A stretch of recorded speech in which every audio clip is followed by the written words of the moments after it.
আসসালামু আলাইকুম। এখন দেখবেন সংবাদ শিরোনাম। অতিমাত্রার ভূমিকম্পে টাঙ্গাইলে মধুপুরে টেকটনিক প্লেট বিপর্যয়ের শঙ্কা, অপরিকল্পিত ভবনের কারণে ঘটতে পারে। সিরাজগঞ্জে ডিবি হেফাজতে আসামি মৃত্যুর অভিযোগ, নির্যাতনের দাবি পরিবারের, শ্বাসকষ্টের রোগী ছিল বলছে পুলিশ। ঝিনাইদহে বিয়ের দাওয়াত না দেয়াকে কেন্দ্র করে সংঘর্ষ, পরিস্থিতি নিয়ন্ত্রণে এলাকায় অতিরিক্ত পুলিশ মোতায়েন। ভূমিকম্পে নিহতদের গ্রামের বাড়িতে আহাজারি, লক্ষ্মীপুর কিশোরগঞ্জে দুই ছেলের সাথে সমাহিত হলেন দুই বাবা। বগুড়ায় পৌঁছেছে মেডিকেল শিক্ষা। এতক্ষণ দেখছিলেন সংবাদ শিরোনাম, এখন দেখবেন বিস্তারিত।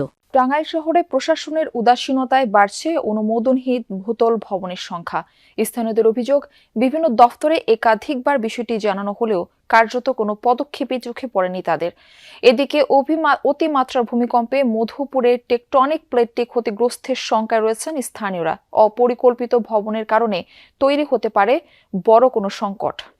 এই চিত্র টাঙ্গাইল জেলার শহরের সাবালিলায় গড়ে উঠছে একের পর এক বহুতল ভবন। এর মধ্যে একতা টাওয়ার একটি।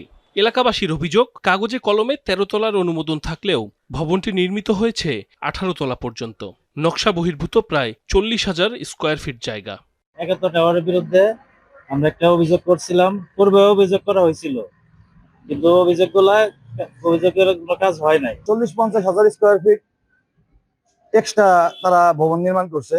এই ক্ষেত্রে আমরা সাবালিয়াবাসী ঝুঁকির মধ্যে আছি। পূর্বে অনেক দুর্ঘটনা ঘটছে, রাস্তাঘাটে অনেক সমস্যা হইতেছে এবং এমন কিছু কিছু গলি আছে যেখানে মানুষ মারা গেলে আমরা লাশ বাইর করতে পারি না।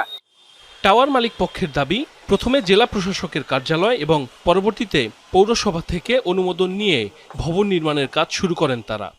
ডিসি অফিস থেকে ভিসি কমিটি দিচ্ছে 15 তলা, জি, আর 3 তলা দিচ্ছে পৌরসভা। অভিযোগ যে কেউ দিতেই পারে, যে দিতে পারে। তদন্ত সাপেক্ষে ব্যাপারে যথেষ্ট করছে, বিভিন্ন ভাবে করছে। আমাদেরকে যে অ্যাকশন সেও দেখছে, এটা আমাদের অফেন্সিভ। বিল্ডিং কোড অমান্য করে এমন বেশ কয়েকটি ঝুঁকিপূর্ণ ভবন নির্মাণ হচ্ছে শহরে।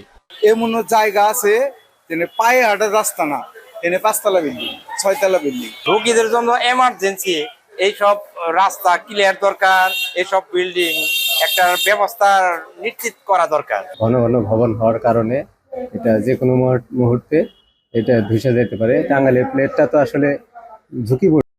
সিরাজগঞ্জ জেলা গোয়েন্দা পুলিশের নির্যাতনে এক ভ্যান চালকের মৃত্যুর অভিযোগ উঠেছে। ডিবি পুলিশের হেফাজতে থাকা অবস্থায় গুরুতর অসুস্থ হয়ে পড়েন শাহাদাত হোসেন। হাসপাতালে নেয়ার পর তাকে মৃত ঘোষণা করেন চিকিৎসক। গত 12ই নভেম্বর একটি হত্যা মামলার সন্দেহভাজন আসামি ভ্যান চালক শাহাদাতকে 2 দিন আগে জিজ্ঞাসাবাদের জন্য তুলে নিয়ে যায় ডিবি। পরিবারের অভিযোগ, নির্যাতন চালিয়ে তাকে হত্যা করা হয়েছে। অন্যদিকে পুলিশ বলছে, শ্বাসকষ্টজনিত রোগে আক্রান্ত থাকায় মৃত্যু হয়েছে শাহাদাতের। ভাইয়ের শোকে মূর্ছা যাচ্ছেন আরেক ভাই। হাসপাতাল প্রাঙ্গণ ভারী হয়ে ওঠে তার কান্না আহাজারিতে। নিহতের নাম শাহাদাত হোসেন। সিরাজগঞ্জের বাসিন্দা শাহাদাত পেশায় ছিলেন অটোরিকশা চালক। পরিবারের অভিযোগ, গোয়েন্দা পুলিশের নির্যাতনে মৃত্যু হয়েছে শাহাদাতের। আমার ভাই যদি অপরাধ হয়ে থাকে তাকে চালান দিব, আইনের মাধ্যমে বিচার করব। আপনার যদি হাতে বিচার করে তাহলে তো দেশ শুনে গেল। তাদের জিজ্ঞাসা করা হয়েছে যে কেন ধরে নিয়ে যেতেছেন, কিন্তু একটা মানুষের তারা বলেও না যে। ঝিনাইদহে বিয়ের দাওয়াত না দেয়াকে কেন্দ্র করে দুপক্ষের সংঘর্ষে আহত হয়েছেন 5 জন। সকালে সদর উপজেলার বাকরি গ্রামে এ ঘটনা হয়। পুলিশ জানায়, শুক্রবার স্থানীয় রফিকুল ইসলামের মেয়ের বিয়ের অনুষ্ঠান ছিল। সেখানে প্রতিবেশী শাহিন উদ্দিনকে দাওয়াত না দেয়ায় রাতে উত্তেজনা দেখা দেয়। এরই জেরে সকালে রফিকুলের বাড়িতে হামলা চালায় শাহিন ও তার অনুসারীরা। এক পর্যায়ে দেশীয় অস্ত্র নিয়ে সংঘর্ষে জড়ায় উভয় পক্ষ।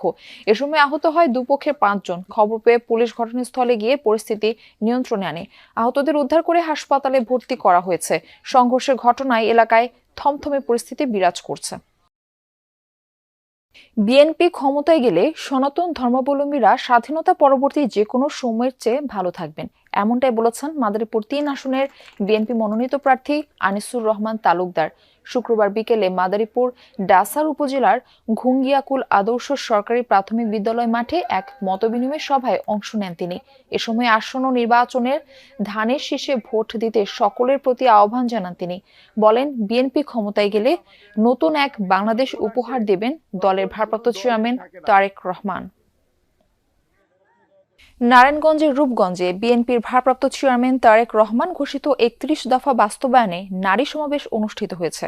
শুক্রবার কায়েতপাড়া ইউনিয়ন বিএনপি ও অঙ্গ সংগঠনের উদ্যোগে এই সমাবেশ অনুষ্ঠিত হয়। সমাবেশে প্রধান অতিথি হিসেবে উপস্থিত ছিলেন নারায়ণগঞ্জ ১ আসনে বিএনপির মনোনীত প্রার্থী মুস্তাফিজুর রহমান ভূঁইয়া দীপু। বিশেষ অতিথি হিসেবে উপস্থিত ছিলেন কেন্দ্রীয় মহিলা দলের সহ সভাপতি জাহানারা বেগম। অনুষ্ঠানে বিভিন্ন ওয়ার্ডের বাসিন্দারা মুস্তাফিজুর রহমানের কাছে এলাকার বেশ কিছু সমস্যা তুলে ধরে সমাধানের দাবি জানান। এর পরিপ্রেক্ষিতে নির্বাচিত হলে সকল সমস্যার সমাধানের আশ্বাস দেন মুস্তাফিজুর রহমান দীপু। এছাড়াও রূপগঞ্জকে রাজধানীর বংশালে ভূমিকম্পে ভবন ধসে পড়া রেলিংয়ের আঘাতে নিহত বাবা ছেলে আব্দুর রহিম ও রিমনের দাফন সম্পন্ন হয়েছে লক্ষ্মীপুরের নিজ গ্রামে। কিশোরগঞ্জের পাকুন্দিয়ায় পারিবারিক কবরস্থানে সমাহিত করা হয় আরেক পিতাপুত্র দেলোয়ার হোসেন ও তার ছেলে ওমরকে। এছাড়া স্যার সলিমুল্লাহ মেডিকেল কলেজ হাসপাতালের শিক্ষার্থী রাফির মরদেহ পৌঁছেছে বগুড়ায় তার গ্রামের বাড়িতে। দুপুরে জানাজা শেষে দাফন সম্পন্ন হবে তার। রাজধানীর বংশালে মাংস কিনতে বাবা আব্দুর রহিমের সাথে দোকানে গিয়েছিল ১৩ বছরের ছোট্ট রিমন। শুক্রবারের ভূমিকম্পে ভবনের ধসে পড়া রেলিংয়ের আঘাতে সেখানেই মৃত্যু হয় তাদের। গ্রামের বাড়ি লক্ষ্মীপুরে মরদেহ পৌঁছালে আর্তনাদ করে ছুটে আসেন স্বজনরা। গাড়ি থেকে বাবা ছেলের মরদেহ নামানোর পর শোকে স্তব্ধ হয়ে পড়ে চারদিক। পরে বেলা ৯টায় সদর উপজেলার বশিকপুর গ্রামে আস-সুন্নাহ মাদ্রাসা ও মসজিদ কমপ্লেক্স মাঠে হয় তাদের জানাজা। এরপর পারিবারিক কবরস্থানে সমাহিত করা হয় পিতা পুত্রকে। আমার ভাই গতকালকে সকাল 10:15 সময় বাসা থেকে বের হয়।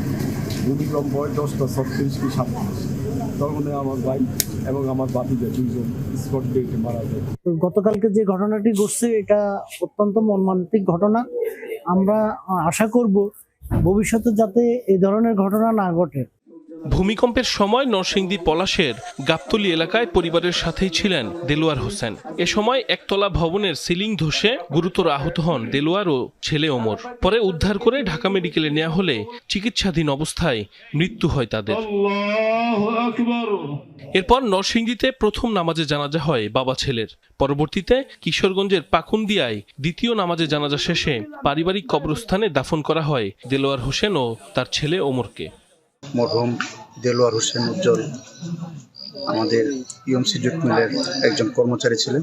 অত্যন্ত সদালাপী, সৎ এবং ভালো